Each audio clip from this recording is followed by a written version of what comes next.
안녕하세요. 축진먹입니다. 아스날과 파리의 4강 1차전. 또 많은 이야기들을 나왔는데요. 제가 경기 이후에 간단히 얘기해 볼 것들을 좀 가져와 봤습니다. 자, 그럼 시작해 보겠습니다. 먼저 웨데고르 얘기를 안 할 수가 없을 것 같아요. 오늘 경기에서 웨데고르의 스탯, 드리블 성공률 17%, 경합 성공률 25%, 기회 창출 단 한 번밖에 없습니다. 물론 이 웨데고르가 수염 때문은 아니겠지만 웨데고르의 퍼포먼스가 떨어지기 시작했던 시점이 수염을 기르고 나서부터다 라는 우스갯소리가 있는데요. 실제로도 그 시기와 비슷하게 퍼포먼스가 올라오지 못하고 있고요. 특히나 웨데고르가 출산 이후에 좋지 못한 모습을 계속해서 보여주고 있습니다. 일단 특유의 창의적인 패스는 물론이고요. 정상의 기량을 가지고 있을 때보다 몸동작이 조금 둔하다는 느낌이 들었습니다. 그래서 이 공격형 미드필더 자리에 뛰는 선수인데 1대1이 안 되다 보니까 선수들을 두세 명 자신한테 붙여놓고 패스하는 그런 장면들이 안 나왔고요. 어쨌든 공격 포인트를 창출을 좀 해줘야 되는 자리인데 이 상대와 1대1로 맞섰을 때 무언가가 안 되다 보니까 좌절하는 경우가 많았던 것 같습니다. 은하네리의 투입 시간을 조금 더 앞당겨보는 것도 고려해봐야 될 부분 같습니다.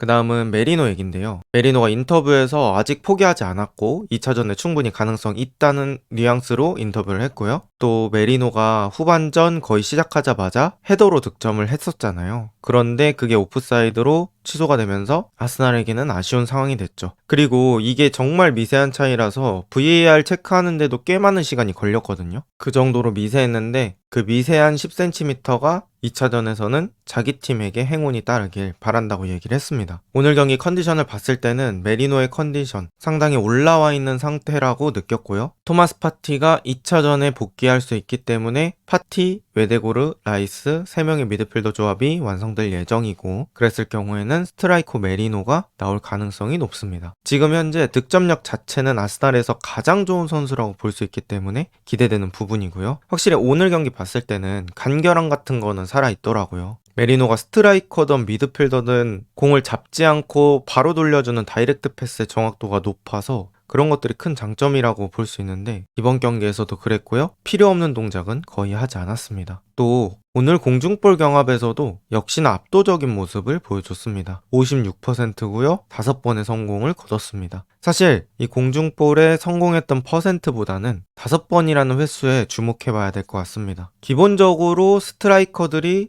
오늘 경기에서 좀 준수하게 땄다 라고 했을 때는 한 3개 정도 되거든요. 그런데 메리노가 확실히 이 공중볼에서의 강점을 보여줬고요. 이런 강점은 스트라이커 자리에서 더 빛날 예정입니다.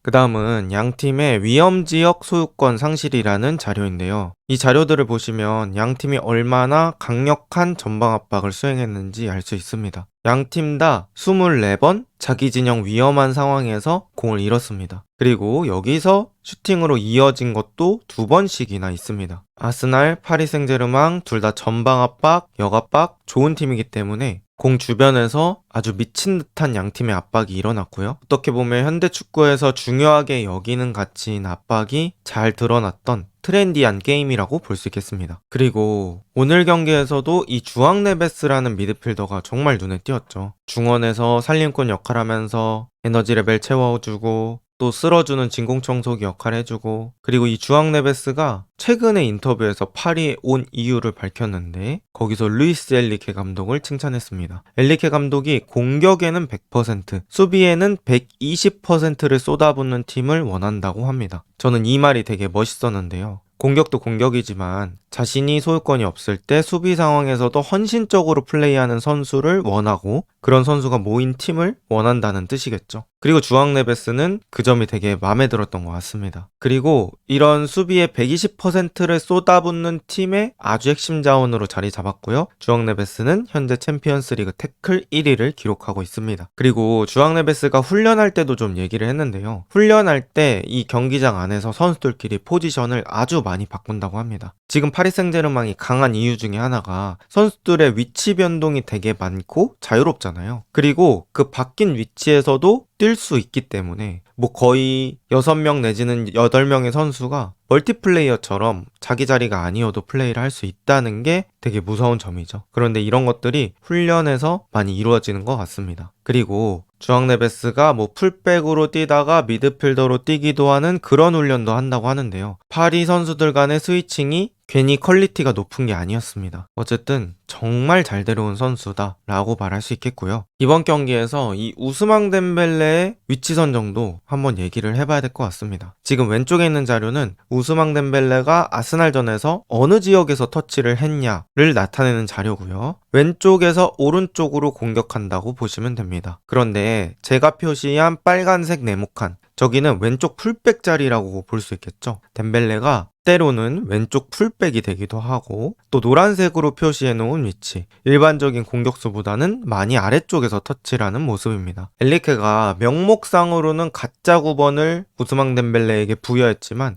실제로는 거의 프리롤처럼 플레이를 했습니다. 그리고 우스망 덴벨레의 이 노란색 네모칸 같은 움직임은 아스날의 전방 압박을 해소하는 그런 움직임이 되었고요. 덴벨레가 아래쪽에 내려와서 공을 받고 또 앞쪽으로 돌아서서 빠른 발로 볼을 운반하고, 이런 것들은 상대방 입장에서는 상당히 부담스럽고요. 사실 프리롤을 부여받았다고 모든 선수가 똑같은 퀄리티로 그 전술을 수행하는 건 아니잖아요. 그런데 이제 덴벨레가 내려갈 땐 내려가주고 또 공격할 땐 공격해주는 그런 공간에 대한 이해도가 아주 높은 걸 느낄 수 있었습니다. 다르게 말하면 축구 지능이라고도 얘기할 수 있겠습니다. 그리고 이러한 덴벨레의 움직임이 실질적으로 결과도 만들어냈어요. 첫 번째 사진, 위쪽에 있는 사진은 16강 2차전 리버풀 원정 가서 파리 생제르맹이 첫 득점을 했던 장면이고요. 덴벨레가 혼자 프리한 공간에서 누누 멘데스의 공을 받은 뒤에 측면 쪽 바르콜라에게 전개, 그리고 득점을 하는 그런 모습이 있었고요. 이번 아스날전에서도 마찬가지로 센터백과 떨어져서 공을 받은 뒤에 이 공을 흐비차에게, 그리고 흐비차가 덴벨레에게 컷백 마무리, 이런 장면들이 있었습니다. 두 장면 다 득점으로 이어질 만큼 핵심적인 움직임이었고요. 덴벨레가 파리에 많은 기여를 하고 있다라고 볼 수 있겠습니다. 그 다음은 돈나룸마입니다. 돈나룸마를 보면서 느끼는 것, 역시나 이 골키퍼의 최고 가치는 잘 막는 겁니다. 최근에 워낙 빌드업을 강조하다 보니까 이 발밑이 좋은 골키퍼를 찾다가 골키퍼의 본업을 잘 못하는 경우들을 많이 봤어요. 그런데 그냥 이러니 저러니 해도 그냥 다 막아버리면 끝입니다. 골키퍼 빌드업 안 되면 롱킥 시키고 거기서 싸워도 되고요. 아니면 센터백들에게 조금 더 지원해주는 역할을 맡길 수 있습니다. 하지만 슈팅을 막는 건 골키퍼밖에 못하죠. 그런데 이 돈나룸마라는 최후방 관문을 보유하고 있는 파리가 왜 좋은 골키퍼를 써야 하는지를 잘 증명했던 것 같습니다. 16강 리버풀전에서도 8강 빌라전에서도 이번 경기에서도 좋은 모습을 보여줬고요. 잉글랜드 팀 상대로 아주 강력한 벽이 되고 있는 돈나룸마입니다. 이번 경기에서 5번의 선방을 만들었고요. 골 프리벤티드라는 수치가 있는데요. 쉽게 말하면 아스날이 만들었던 유효 슈팅의 기대 득점이 1.23골 정도 됐었는데 그걸 돈나룸마가 다 막아냈다 라고 해석할 수 있습니다. 어쨌든 이 돈나룸마가 한 골 이상의 선방을 보여줬고요. 이 한 골의 리드는 2차전에서 심리적으로 아주 이득을 보게 만들어줄 수 있습니다. 그리고 이번 경기에서 비티냐가 플레이어 오브 더 매치에 선정이 됐습니다. 하지만 제 생각에는 돈나룸마의 기여가 더 크지 않았을까 싶고요. 이 비티냐도 그걸 아는지